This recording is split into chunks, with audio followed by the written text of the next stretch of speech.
Picture yourself 13.8 billion years ago in a place that had no name. It was an infinitesimal point containing all the mass, energy, space, and time we know today, collapsed into a single, infinitely hot, infinitely dense speck. Then suddenly, it exploded, not into something, but into everything. This is the Big Bang. This is the birth of our universe. And in an instant, it went from nothing to something. But what?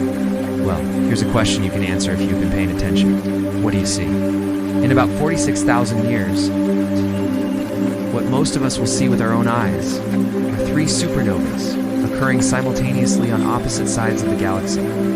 But you're already one step ahead of me because you see there's more, much more. There's a dark matter halo, a cosmic web of matter, exotic particles raining down, and a baby galaxy in the process of forming. You even notice a band of light in the distance. It's faint, barely perceptible, but if your eyes could pierce the veil of space-time itself, you would recognize that glow. It's the light of the Big Bang, the echo of creation, the cosmic microwave background. Right now it's stretching away from us. And as the universe expands, the light waves stretch with it, shifting toward longer infrared wavelengths where they can finally be seen by our telescopes. This sliver of the cosmos before the first stars ignited is one of the last truly dark chapters in the history of the universe.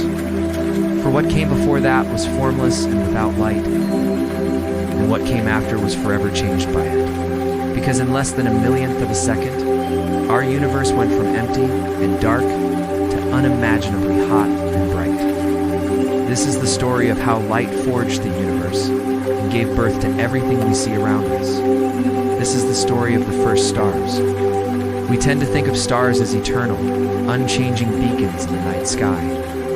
But over billions of years, our sun has changed color several times, and in another 5 billion years, it will swell into a red giant, engulfing Mercury, Venus, and probably Earth too. Stars live fast and die young compared to the universe as a whole, which makes it strange that the very first stars were also the biggest, brightest, and weirdest of all.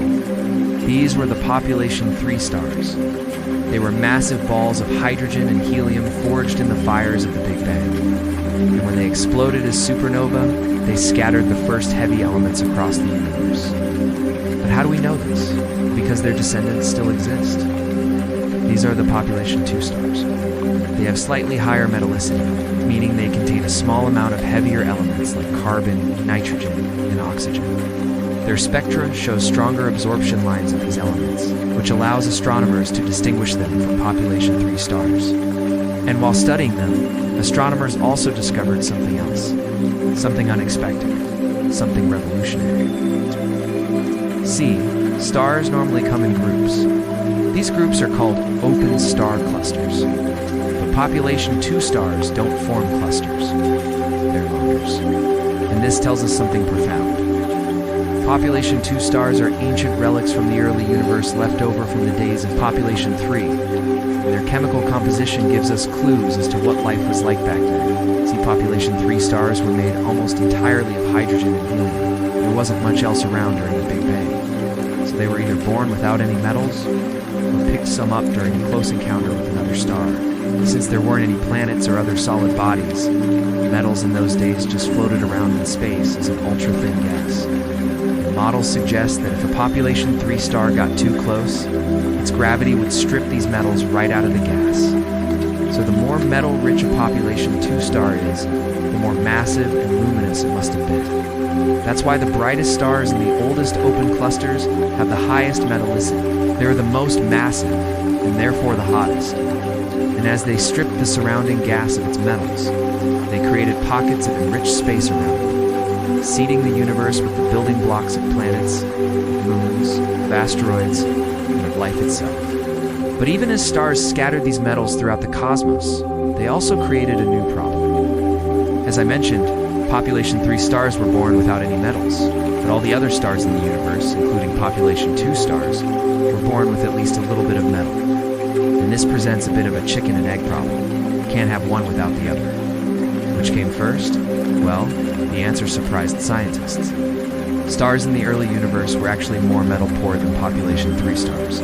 See, the material in population 3 stars came directly from the Big Bang. so it didn't have much time to accrete metals. But the material-forming population 2 stars was already enriched with metals. They just hadn't formed yet. But how did that happen? What caused the enrichment of metals in the early universe? One idea is that maybe it happened before stars formed at all.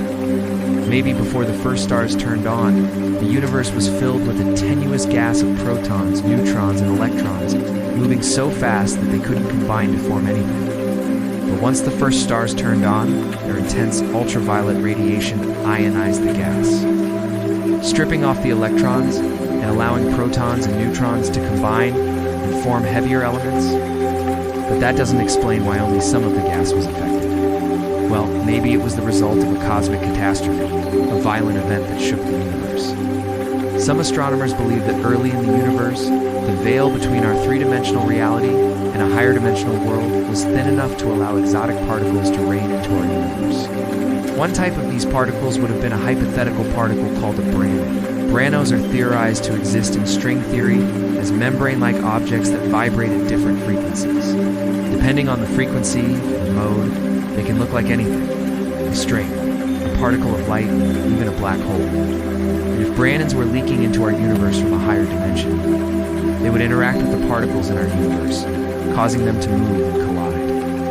In fact, branos could account for all the large-scale structure in the universe. The way galaxies and clusters of galaxies are grouped together, they could have acted as seeds for the formation of stars, planets, and even life. But if this is true, the universe should still be filled with branos today. We haven't found any evidence for that. So maybe this apocalyptic vision of our universe's past isn't quite accurate. But whatever the explanation, it's clear that the ingredients for stars were in place long before the first stars turned on. In fact, we have evidence that stars began to form within just a few hundred million years of the Big Bang. This period of time is known as the cosmic noon, and it's characterized by a rapid increase in star formation.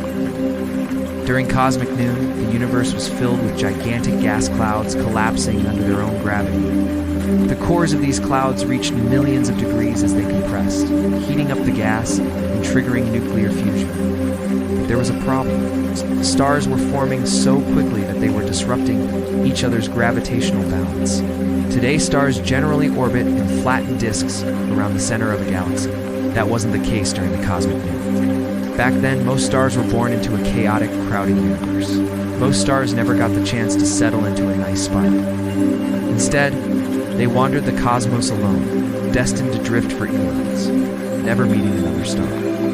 Eventually, though, the star formation rate slowed, and the universe became tranquil again. Today, we live in the midst of a galactic epoch known as the waning. Most stars are clustered together in a thin disk. The Milky Way is big, but it's empty. And for the most part, stars don't bump into each other anymore. But the quiet has its advantages. It's given us time to study the stars and decipher their secrets. For example, we learned that stars change color as they age. When they're born, they bloom. And as they get older, they become yellow and red. That's because as stars burn through their hydrogen fuel, they expand and cool. And we've used this knowledge to learn the ages of star clusters. If all the stars in the cluster look alike, they're probably the same age. But if the cluster contains stars of different colors, we know they're older. Just imagine being able to travel back in time by looking up at the night sky. As I said, stars do change color as they age. But there's another reason why the night sky changes color.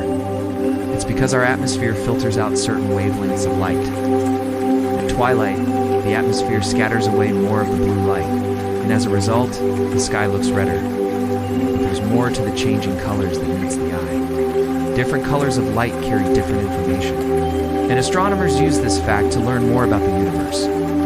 For example, visible light tells us about a star's surface temperature, but radio waves tell us about its magnetic field. X-rays tell us about the matter around a black hole, and gamma rays tell us about nuclear reactions in distant galaxies.